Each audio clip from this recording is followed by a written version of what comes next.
आप सभी का स्वागत है। आज हम ज्योग्राफी श्रृंखला में अक्षांश रेखाओं को इन डिटेल में समझेंगे।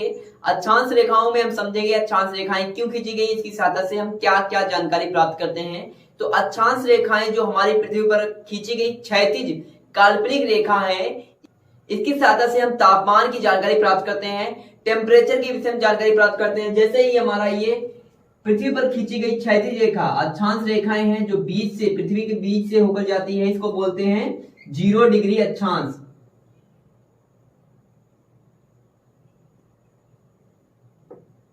जीरो डिग्री अक्षांश जो हमारा है ये पृथ्वी को दो बराबर भागों में डिवाइड कर देता है, पृथ्वी को दो बराबर भागों में बांट देता है। इसको बोलते हैं इसलिए भूमध्य रेखा। इसको क्या बोलते हैं? भूमध्य रेखा बोलते हैं। अब यह हमारा ऊपर का जो पार्ट है, ऊपर का जो भाग है उत्तरी गोलार्ध हो गया, क्योंकि ऊपर नॉर्थ की दिशा होती है, उत्तर की दिशा होती है, और नीचे दक्षिण की दिशा होती है, साउथ डायरेक्शन होता है, इसलिए नीचे वाला भाग हो गया हमारा दक्षिणी गोलार्ध। अब जैसे जैसे अगर हम भूमध्य रेखा के ऊपर जाते हैं, पोल की तरफ, ध्रुव की तरफ जाते हैं, उत्तरी ध्रुव इसे बोलते हैं उत्तरी ध्रुव, और इसको क्या बोलते हैं? दक्षिणी ध्रुव।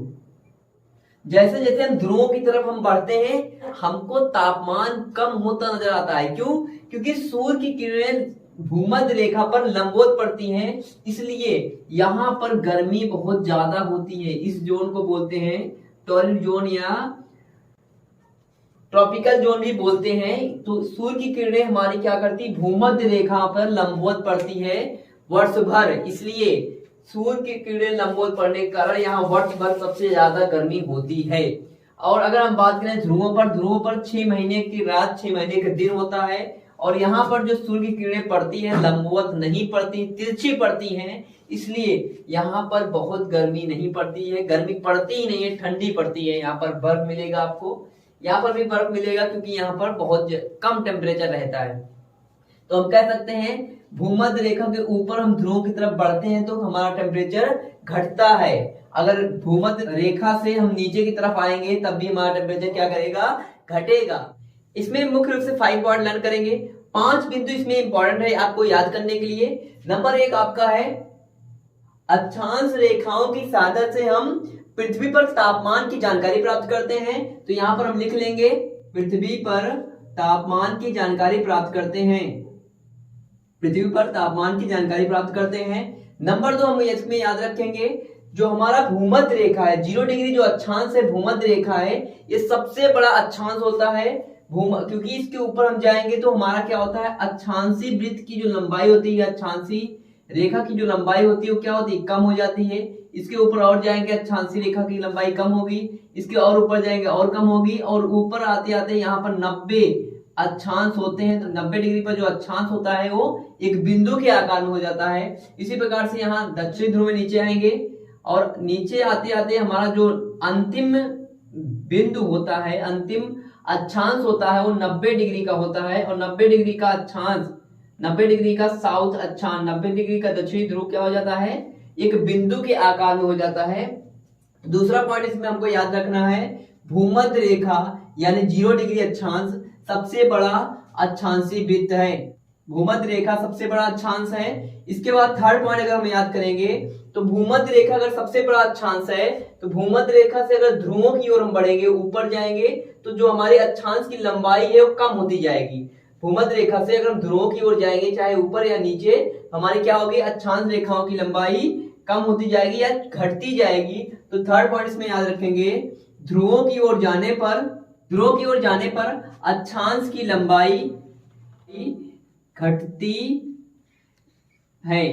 इसको याद रखना है। अगर हम ध्रुव की ओर जाएंगे, भूमध्य रेखा से अगर हम ध्रुवों की ओर जाएंगे तो अक्षांशी वृत्त की जो लंबाई होगी, अक्षांशी रेखा की जो लंबाई होगी वो कम होती जाएगी, और जो 90 डिग्री का अक्षांश होगा वो एक बिंदु के आकार में हो जाएगा। तो कह सकते हैं ध्रुवों की ओर जाने पर क्या होता है? अक्षांशों की लंबाई कम होती है या घटती है।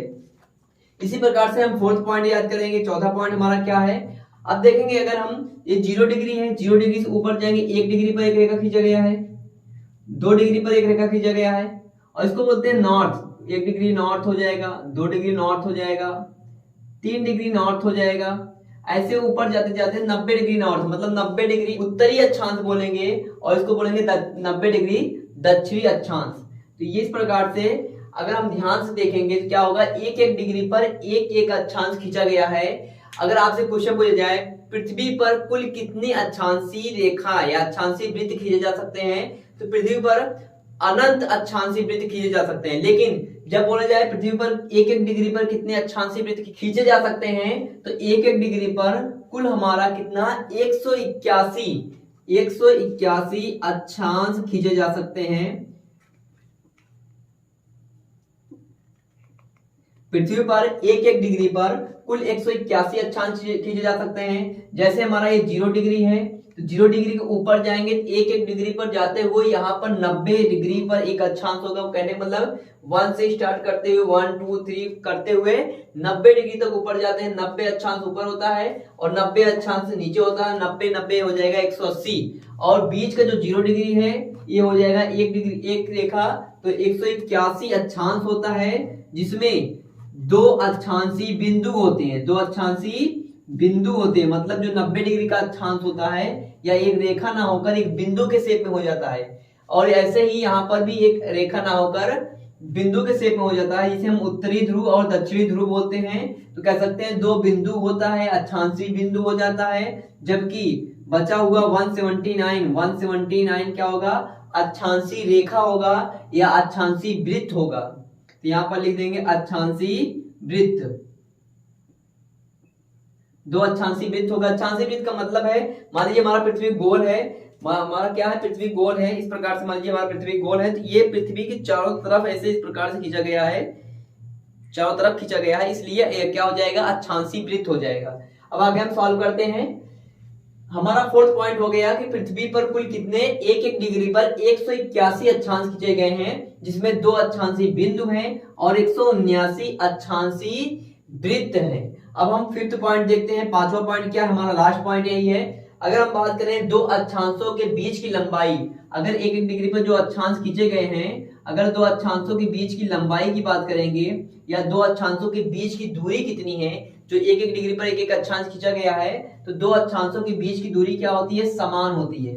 2 अक्षांशों के बीच की दूरी क्या होती है, समान होती है। तो यहाँ पर लिखेंगे 2 अक्षांशों के बीच की दूरी, 2 अक्षांशों के बीच की दूरी क्या होती है, समान होती है, समान होती है। समान कितनी होती है, अगर लंबाई में जानेंगे तो हम कह सकते हैं 111.13 किलोमीटर की लंबाई होती है। 2 अक्षांशों के बीच की दूरी कितनी होती है, 111 किलोमीटर हम याद रखेंगे, 111.13 किलोमीटर। लेकिन यहाँ याद रखने वाली बात यह है कि जो हमारा पृथ्वी है, पृथ्वी ऊपर और नीचे से थोड़ा चिपटा हुआ है, या ध्रुवों पर क्या है, पृथ्वी चिपटा हुआ है, इसलिए हम कह सकते हैं कि ध्रुवों पर क्या होता है, 2 अक्षांशों के बीच की लंबाई थोड़ा बढ़ जाती है, क्योंकि क्या है, पृथ्वी ऊपर और नीचे से थोड़ा चिपटा हुआ है, इसलिए एक एक डिग्री पर खींचा हुआ जो अक्षांशीय वृत्त है, इसमें क्या होता है, ध्रुवों पर थोड़ी सी लंबाई बढ़ जाती है। इसलिए यहां लिख सकते हैं ध्रुवों पर 2 अक्षांशों के बीच की लंबाई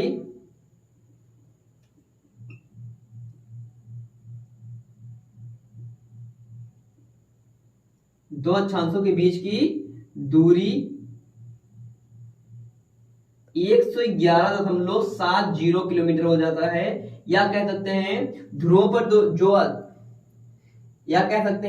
ध्रुवों पर 2 अक्षांशों के बीच की जो दूरी होती है थोड़ा सा अधिक होती है। कितना होती है, 111.70 किलोमीटर। आपको इसको याद रखना है, मुख्य रूप से आपको याद रखना है कि 2 अक्षांशों के बीच की दूरी क्या होती है, समान होती है। सामान्य तौर पर कितना होता है, 111 किलोमीटर। इतना आपको याद रखना है, 111 किलोमीटर आपको आंसर मिलता है हमेशा। लेकिन अगर और डिटेल में अगर आप समझना चाहेंगे, 2 अक्षांशों के बीच की दूरी समान होती है, कितना होती है, 111.13 किलोमीटर होती है। और ध्रुवों पर क्या होता है, थोड़ा सा अधिक होता है दूरी। 2 अक्षांशों के बीच की दूरी क्या होता है, ध्रुवों पर थोड़ा अधिक होता है। कितना होता है, तो ध्रुवों पर अक्षांश के बीच की दूरी कितनी होती है, 111.70 किलोमीटर। यही 5 पॉइंट आप लोग लर्न करके रखेंगे।